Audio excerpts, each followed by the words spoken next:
Hello and welcome to the Handikapable with your host Maya. How's everybody doing today on this beautiful Sunday? Okay, today's topic is does anybody have does everybody have a safe place that they can go to and talk to God or talk to whoever they believe in? Or whenever they have a lot of anxiety, do you guys have a safe place? Because I feel like I should talk about this because it's very important. It's very important for it to be said and for it to be told because everybody deserves their side of the story to be told and whatever they're going through, whatever the case may be, right? So, without further ado, excuse my face because I'm breaking out and among other things. There we go. See, this is real, uncut, whatever. Whatever happens, I'm gonna clean my face, do whatever. My eyes are gonna wander everything. So back to the topic at hand. Does everybody have a safe place that they could go to, whether it's a room or a place or even or even just sitting in front of the TV? Is that your safe space where you can talk to God and tell him what you're going through that day or that week or that month or that year?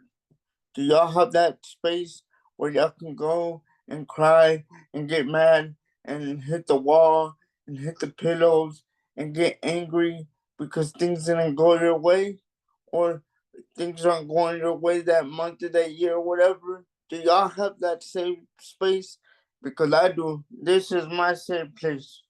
This is my safe place right here. My room is my sanctuary. My room is my studio. My room is my gaming room. My room is everything to me. Without my room, I wouldn't be here. I wouldn't be here whether I'm going through a lot. I know I go through a lot and I talk about it every once in a while on my podcast. But this room right here has heard all my secrets, has heard all my cries, has heard everything. And it's very important for people to open up about these things because, especially as men, we don't open up to nothing. We don't. We really don't because at the same time, society has taught us to be tough and be strong and do all this stuff and to be masculine and men don't cry and blah blah blah. That's bullshit because all men cry, believe me. You know, I've cried plenty of times in this room. And this if these walls could talk, people, and these walls could talk, you could literally they'll tell you, oh yeah, Josue has cried and has got mad and has got so mad that he goes silent for days at a time and doesn't talk. I force myself to talk sometimes when I'm not feeling it. Even though I'm going through a lot, I still have to talk to people and have to communicate my needs. Even though I'm not feeling them, I still gotta talk to them and I still gotta look at their face every day. Even though we're beefing or whatever, I still gotta look at the people that made me angry that week.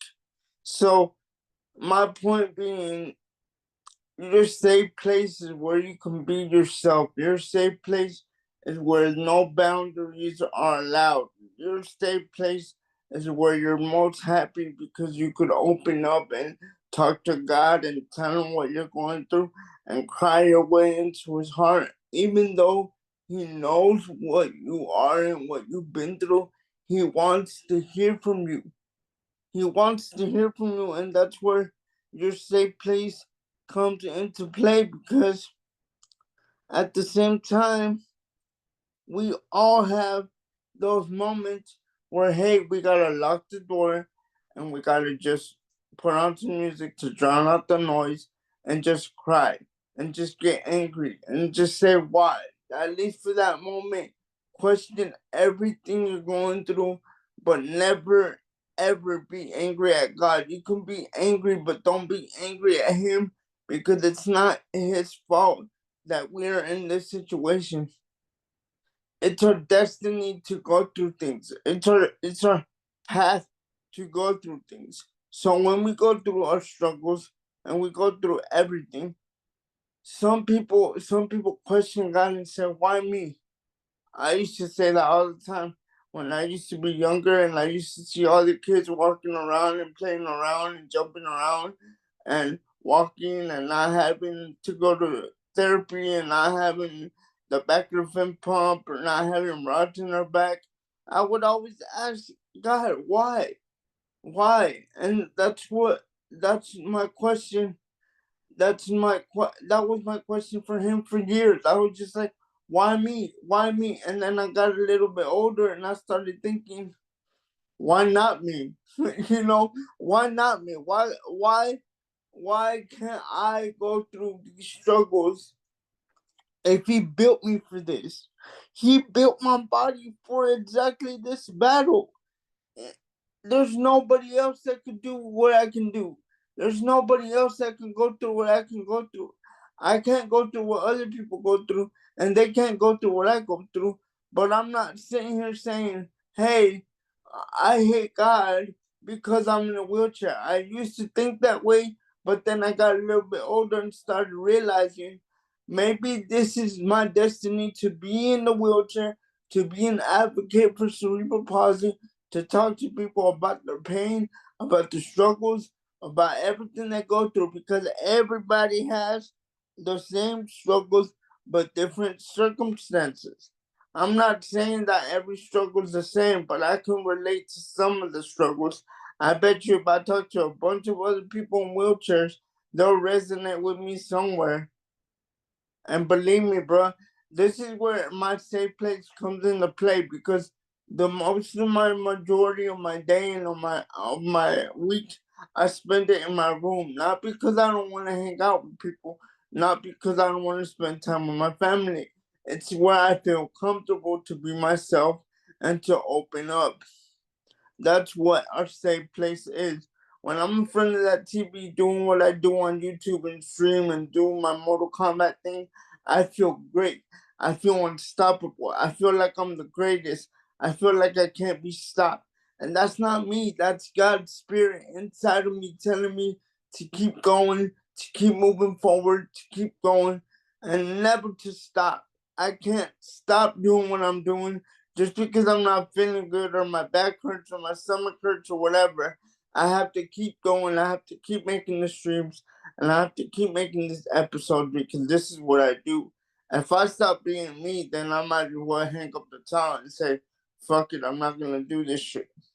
But look, I'm a gamer at heart. I game. I do my podcast on the weekends, and I tend to overwork myself sometimes, and that's okay. I mean, that's just the soldier in me. I gotta keep going, right? So, and it's like when people tell me, "Hey, George, maybe you're working too hard, or maybe you should take a break." Why? I don't got time to take a break. I don't got time to rest. I don't got time to sleep. And if I sleep, I feel like I'm wasting time, and it's real. And especially now with mental health going on, and people offering themselves, not valuing what they got to offer the world because they think their life is worse than others. Believe me, bro, my life ain't worse than others.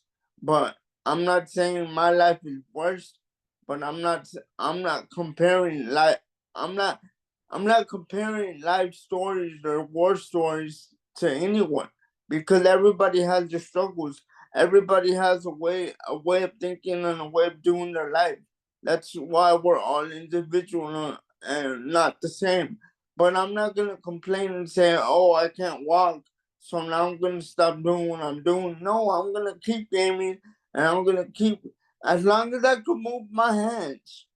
As long as I can move these hands right here, as long as I can keep moving my hands and keep talking my shit, I'm gonna keep gaming and keep podcasting, because nobody's gonna stop me. Nobody can stop me, because I know what I'm doing. I know I'm destined to be great, and I know I'm destined that my voice is gonna be heard. Whether y'all like to hear my voice or not, I don't give a fuck. I don't give a fuck. But the people that do hear this podcast, maybe it's a few right now, but I know one day I am gonna blow up and I am gonna be somebody. And it all started right here in this safe place I call my room. I don't know what you call your safe place, but this is my sanctuary. This is where I get shit done, and this is where I do my thing, and this is where I talk to God. So if the room could talk, it'll tell you what's up with me, because I be the most honest I can be in the world is in this room. I've never lied in this room. I've always told the truth in this room. This is where I'm most honest with myself. When I'm all alone in my bed, laying down, hoping for a better day, when I'm having a bad day, I do talk to God and I do put my face over my pillow and I cry. Not because I'm sad, it's because I'm talking to Him and He touches my heart. Believe me, I go through my struggles where I question every little movement I make, and I hope to God that my body doesn't lock up that day, and I hope to God I don't have an accident that day or my stomach acts up, and I pray to God that I could hold my peace sometime, because I pray, sometimes I can't hold it, and sometimes it takes longer for people to get me up. But I pray to God that everything goes good that day and everything goes good this week, because that's all I have to do is pray. And if I pray and I leave it up to God, then it's okay. I'm gonna be fine.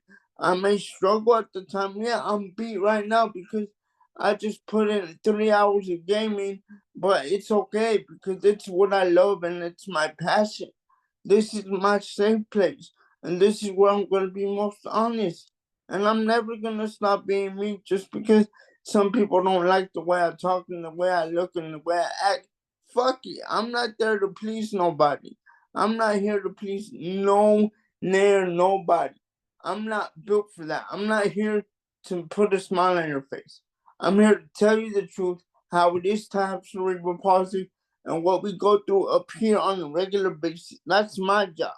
My job is to tell you the truth about being disabled. It's not all glitz and glamour. It's not all sunshine and rainbows. We do have our struggles. We do have days where our body locks up and our caregiver has to deal with that. And it's a struggle in itself. And we do have days where we're extra emotional and people have to tiptoe around us, because anything they tell us, we're gonna take it the wrong way. And I understand that because I've been through that. But sometimes people don't get it. So I'm here to set the record straight. Being in a wheelchair is like being in jail and you're doing your time. And the only time you're going to be free, and I hate to say this, the only time you're going to be free and finally out of this wheelchair and out of this life we lead is the day we die. It's the day God calls us and tells us, hey, it's time to go home. You know what I'm saying? And that's the day we're going to be free from all this shit. Because look,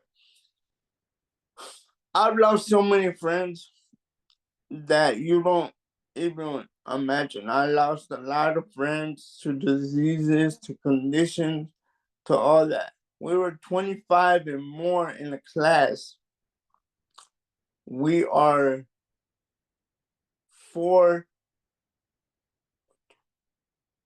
Let's see, it's me, Cody, Bobby, Clayton, Johnny. That's all that's left, unless I'm forgetting somebody, and I apologize if I am. But and Danielle, and we're like a dime a dozen because we're all that's left from that class. We had a lot more in that class, and they're all gone. They're not suffering no more. But the point is, they died young and they didn't get to do what they wanted to do in life. But I guarantee you, they were happy as shit, more happier than we were. Like that brings me to my next thing. Sarah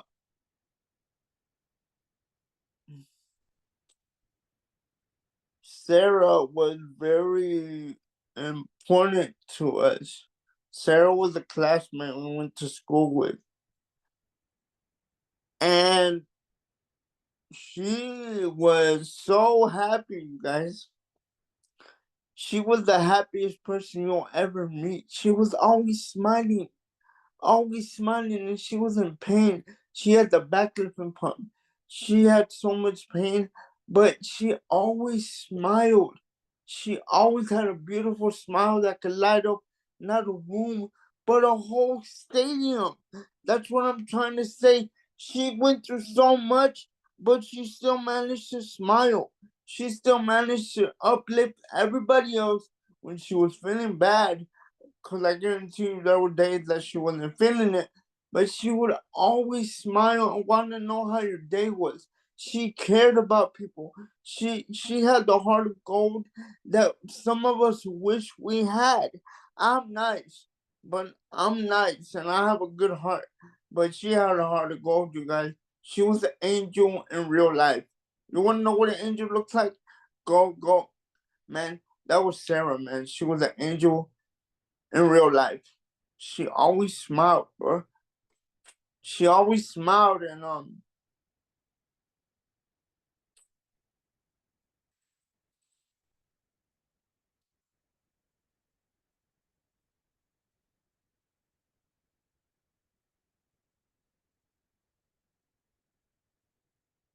she she always had a smile on her face, you know. And I'm always real on these podcasts when I get real, when I want to get real. I feel bad that I didn't go say goodbye to her, but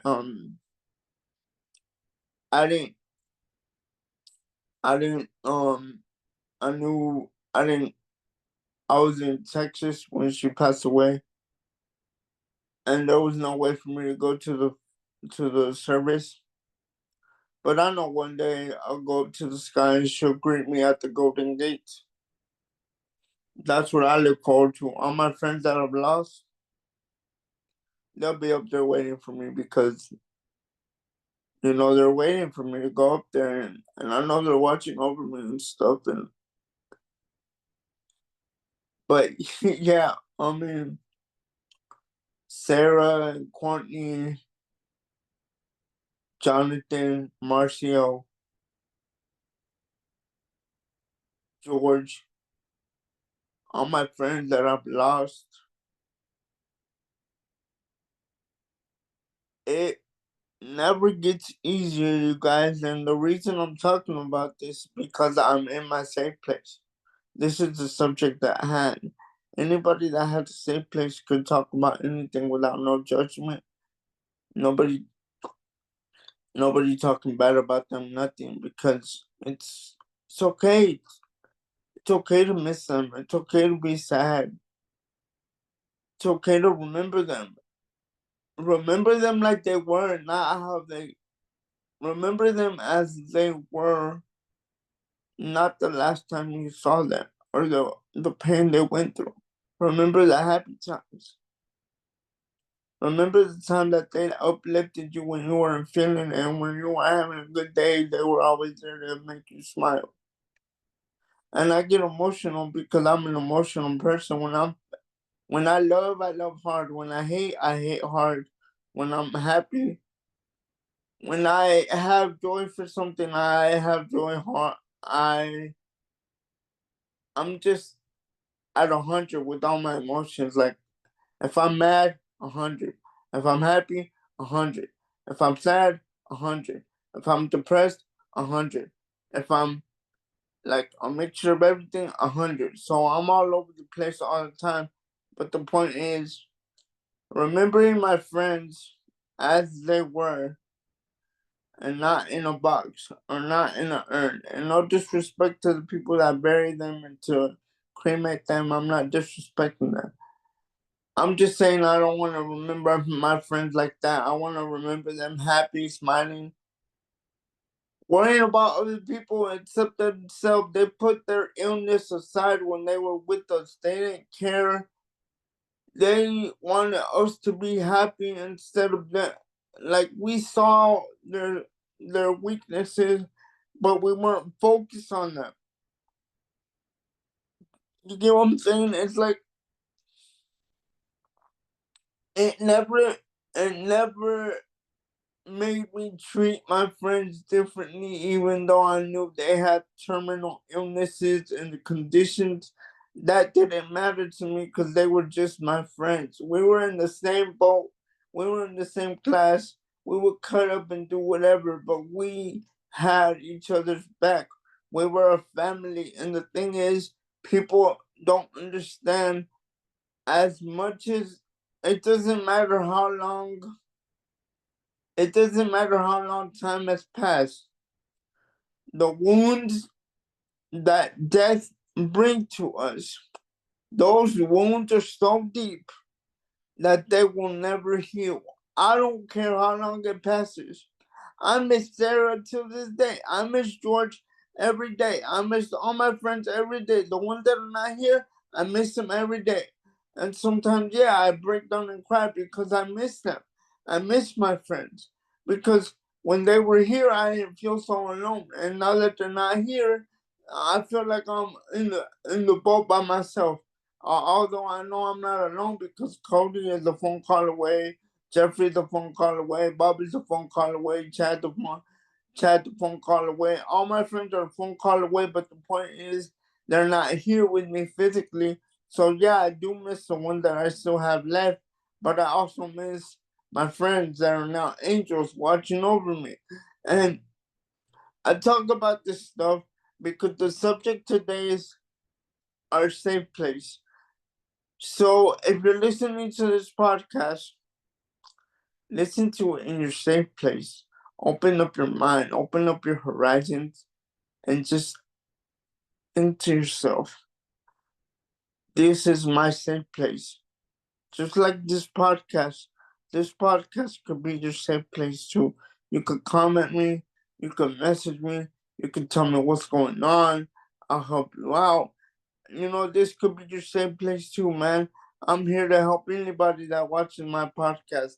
I'm not here to judge you. I'm not here to touch it to you. I'm here to help you because this is why I made my podcast in the first place. And I might have stuttered on the intro because I never know when the spasm is gonna hit. But you know what I'm saying? I'm still trucking through and still trying to make it through because I'm a workaholic. When I start working, I can't stop until the night is over, until I gotta go to bed. I gotta keep going. I gotta keep moving, clicking. I can't stop because I don't have time to stop. I don't have the luxury. I don't have the time, the luxury. I don't have none of that time to to spare. Every time, every moment, every hour, everything that I'm doing is valuable. I cannot throw it away. I gotta keep moving and keep moving forward. Even though I'm not feeling it, I gotta keep going and keep talking and keep making episodes for my podcast. I gotta keep streaming. I gotta keep going because if I stop, ladies and gentlemen, look, I'm gonna tell you what happened when I stopped doing this shit. When I stopped working, when I stopped thinking about things to do, I start getting depressed. And when I get depressed, I go to that dark place in my head.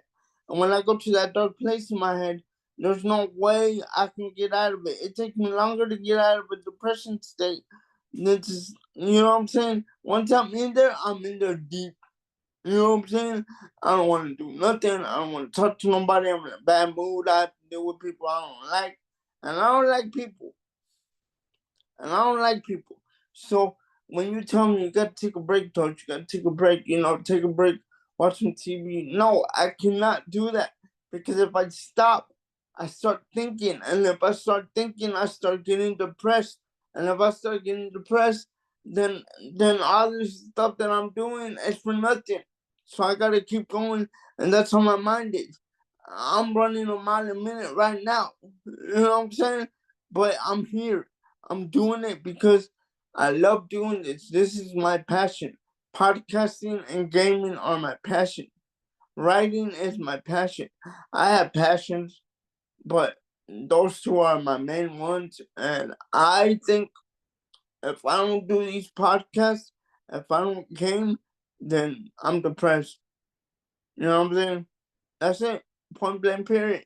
And I'm not gonna sit here and make excuses like, oh, I'm here because of I'm here because of him or her or whatever. No, it's not because of them. It's because of me, myself, and Irene. You know what I'm saying? Me, myself, and I. So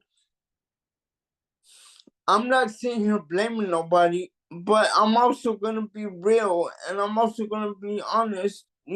Sometimes females need to give it need to give men more props.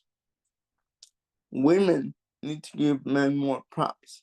We need to get treated with more respect, especially people in wheelchairs.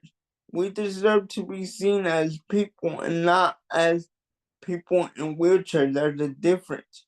You're looking at us like we got a condition and we can't do anything for ourselves and we can't make decisions for ourselves and we can't do this, but you're wrong. We're more than capable of running our own life. You just have to let us do it. You know what I'm saying? And I'm not speaking for me. I'm speaking for other people that are in the similar situation. Some of these some of these people in wheelchairs don't have a say so of what they eat, what they wear, or how are they gonna spend their day. They don't have nothing for themselves. They have everything decided for them. Okay? And that's no way to live. And I'm gonna change that. And I'm gonna be the one talking for everybody. Hey man, let him decide. If he can tell you that he needs to go to the bathroom, he can tell you what he wants to eat. You know what I'm saying? If he can tell you, I want to go here, I want to go there, he can tell you what he wants to wear. You know what I'm saying? That's where I come in. I may not be a voice for myself, but I'm gonna be a voice for somebody else that can't talk and can't articulate. I'm gonna be the one to step in and help people one day. I'm gonna be the one speaking for everybody. I'm gonna be somebody's mouthpiece. Like I wish I had a mouth. I wish I had a mouthpiece like myself. I wish I could give the same advice I'm giving everybody. I wish I could follow my own advice, but frankly, I'm too too too how do you say? I can't follow my own advice. I could give you great advice, but it's very tough for me to follow my own advice. You know what I mean? And as I go on talking, um, as I go on talking, I say to myself, as I conclude this podcast, remember everybody, always have a safe place to talk to yourself. When you're feeling sad, when you're feeling overwhelmed, when you just want to cry, when you just want to get mad, go to your safe place. It doesn't have to be a room, it could be a place. It could be the mall, it could be the library, it could be anywhere. Just remember this, you're not alone. You're not alone. There's always somebody out there willing to hear you out. Okay? And always remember, if you watch this episode, whoever watching this, I'm here to listen. I may be in a wheelchair, but I have a lot of wisdom. People could tell you that. And I'm a good person at heart. Okay? I've been through the ringer, I've been through struggles. I know my way around a bad situation, give or take. I know how to handle myself. So remember this. Never forget. Always go to your safe place when you're feeling overwhelmed. Don't ever think there isn't a way out. There's always a way out of every situation. You just gotta sit down, close your eyes, and pray to God, and leave it up to Him. God, God knows all, and God sees all, and God knows all, and God hears all. So whenever you're feeling alone, know that God is right there with you no matter what. Okay? And this concludes the Handikapable podcast with your host, Josue Amaya. Today's episode was Your Safe Place. Thank you for watching. I appreciate everyone. Thank you for the love and support. Peace.